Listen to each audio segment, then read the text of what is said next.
ভারতের উজান থেকে নেমে আসা ঢলে সিলেট ও সুনামগঞ্জের সীমান্তবর্তী এলাকা প্লাবিত হয়েছে। সিলেটে আকস্মিক বন্যায় পানিবন্দী ৫.৫ লাখ মানুষ।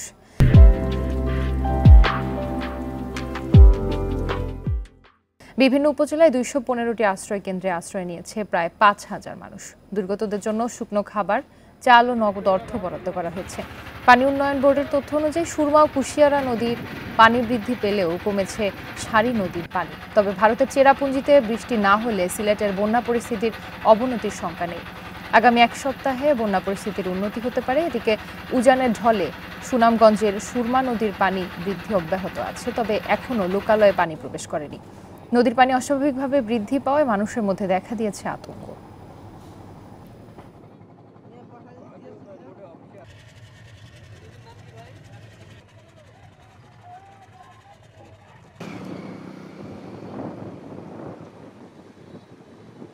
চেরাপুঞ্জির আবহাওয়াটা ভালো হয়ে যায় তাহলে আগামী এক সপ্তাহের মধ্যে পানির লেভেল অনেক নিচে নেমে যাবে এবং আমরা বন্যার কবল থেকে সিলেটবাসী হয়তো রক্ষা পাবো। এ বিষয়ে আরো জানাতে সিলেট ও সুনামগঞ্জ থেকে যুক্ত হচ্ছেন আমাদের সহকর্মীরা। শুরুতেই সিলেট থেকে যুক্ত হচ্ছেন সহকর্মী মঞ্জুর আহমেদ। মঞ্জুর, সিলেটে প্রায় ৫.৫ লাখ মানুষ পানিবন্দী রয়েছেন, তাদের দুর্ভোগ মোকাবিলায় কি ব্যবস্থা দেখছেন?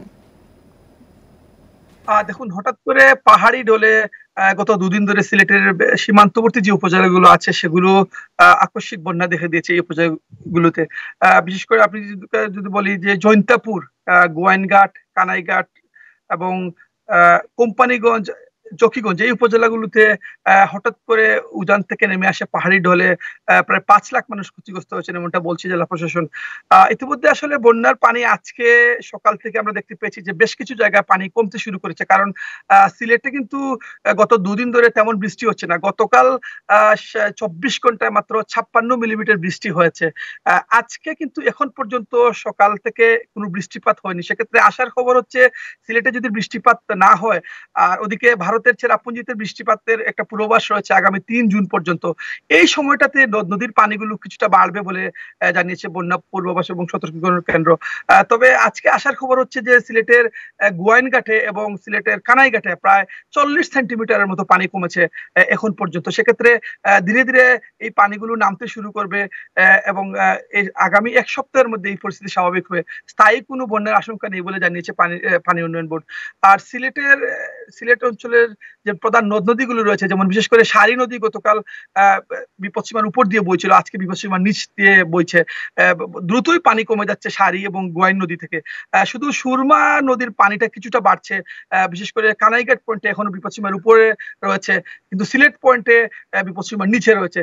সেক্ষেত্রে বলা যায় যে যেভাবে বৃষ্টিপাত কম হচ্ছে সেক্ষেত্রে বন্যার উন্নতি হবে দিন দিন, এমনটাই বলা যাচ্ছে। যে আকস্মিক বন্যার কারণে সিলেটের জেলা প্রশাসন কিন্তু ইতিমধ্যে উদ্যোগ নিয়েছে। তারা প্রায় ১৯৪টি আশ্রয় কেন্দ্রে মানুষ আশ্রয় নিয়েছেন, প্রায় ৫,০০০ মানুষ এসব আশ্রয় কেন্দ্রে আশ্রয় নিয়েছেন এবং তাদেরকে শুকনো খাবার দেওয়া হচ্ছে, পাশাপাশি রান্না করে খাবার দেওয়া হচ্ছে। এবং প্রথম যেদিন ঢল নেমে আসে সেদিন কিন্তু ব্যাপক তাণ্ডব লীলা চালিয়েছে এই ঢল। বিশেষ করে কাঁচা ঘর বাড়ি অনেকগুলো ক্ষতিগ্রস্ত হয়েছে। মানুষ হঠাৎ করে ঢলে মানুষ ক্ষতিগ্রস্ত হয়েছিলেন, তারা কিন্তু আশ্রয় কেন্দ্রে আশ্রয় নিয়েছেন। বিশেষ করে গবাদি পশুর অনেক ক্ষতি হয়েছে, বেশ কিছু গবাদি পশু মারা গেছে এমনটা খবর আমরা পেয়েছি। প্রায় ৫৪০ হেক্টর আউশ এবং ধানের ক্ষতি হয়েছে এমনটা জানিয়েছেন কৃষি সম্প্রসারণ অধিদপ্তর। তবে এই বন্যা দীর্ঘস্থায়ী হবে না এমনটা বলছে পানি উন্নয়ন বোর্ড। তারা যেটা বলছে যে যেহেতু আগামী ৩ জুন পর্যন্ত ভারতের চেরাপুঞ্জিতে বৃষ্টি হবে, মূলত ঢলের পানিতেই সিলেটে এই আকস্মিক বন্যার মূল কারণ। তো এই ঢলটা যদি কমে যায়, ভারতে বৃষ্টি কমে গেলে ঢলের পানি সেক্ষেত্রে সিলেটের বন্যা পরিস্থিতি ধীরে ধীরে উন্নতি হবে এমনটাই বলছেন সংশ্লিষ্টরা। মঞ্জুর, আপনি আমাদের সাথেই থাকুন। এবার সুনামগঞ্জ থেকে জানাবেন সহকর্মী জাকির হোসেন। জাকির, সুরমা নদীর পানি ক্রমাগত বৃদ্ধি পাচ্ছে, সেক্ষেত্রে কোন কোন জায়গা প্লাবিত হওয়ার আশঙ্কা করা হচ্ছে?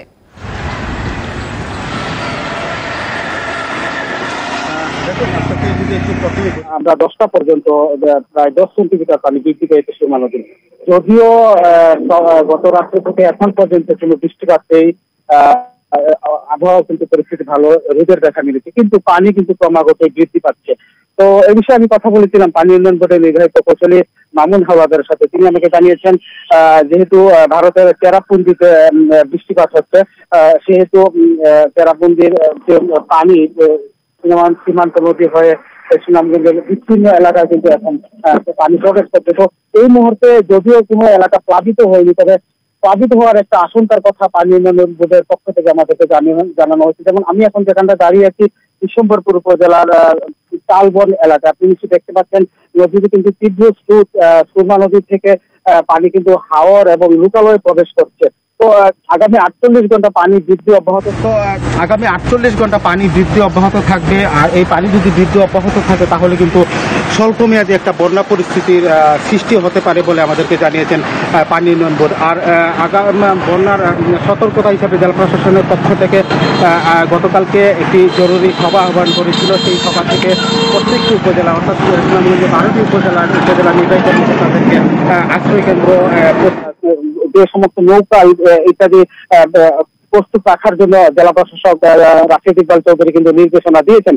তো আমরা আসলে 2022 সালে বন্যার কথা যদি বলি, 2022 সালে কিন্তু এভাবেই কিন্তু পানি একদিনের মধ্যে কিন্তু বৃদ্ধিতে পুরো জেলা প্লাবিত হয়েছিল। তো গতকাল থেকে আজকে পর্যন্ত যেভাবে পানি বৃদ্ধি পাচ্ছে, যদিও বৃষ্টিপাত নাই, এখন যেভাবে বৃদ্ধি পাচ্ছে তাহলে কিন্তু বন্যার একটা সংখ্যা স্থানীয়দের মধ্যে রয়েছে এবং পানি উন্নয়ন বোর্ডও কিন্তু তারাও কিন্তু বন্যার সংখ্যার কথা জানিয়েছেন।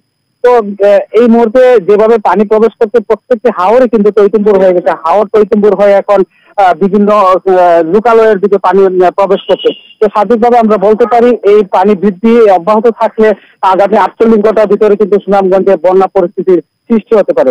এই ছিল আমার কাছে সুনামগঞ্জে পানি বৃদ্ধির সর্বশেষ খবর। সিলেট ও সুনামগঞ্জ থেকে বন্যা পরিস্থিতির খবর জানাচ্ছিলেন আমাদের সহকর্মীরা।